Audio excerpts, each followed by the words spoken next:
ねえ、ありちゃん。ありちゃん、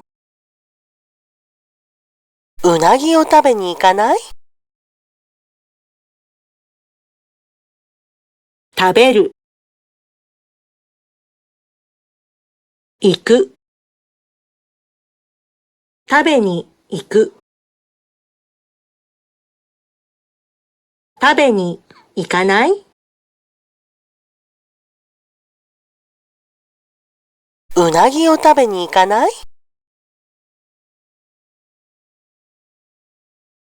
うなぎ？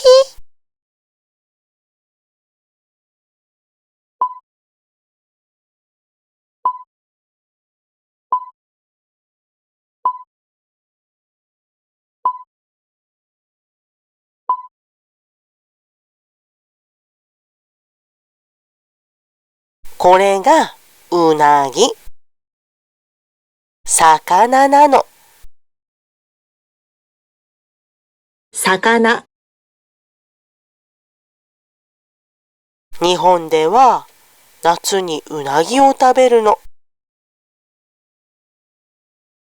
日本、夏、日本では夏にうなぎを食べる。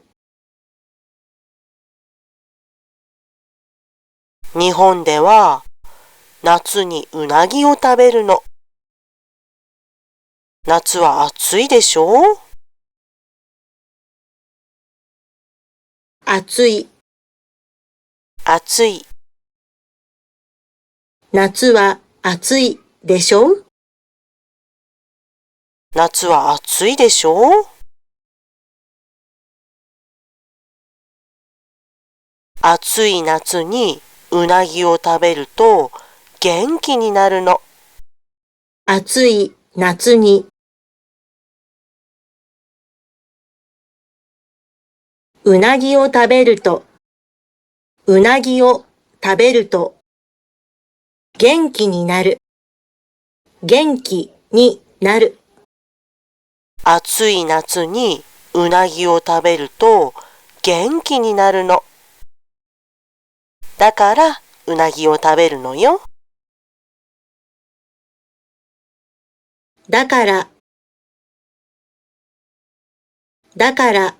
うなぎを食べる。だからうなぎを食べるのよ。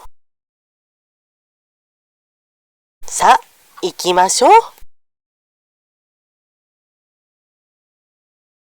さあ、さあ、行きましょう。行きましょう。さあ、行きましょう。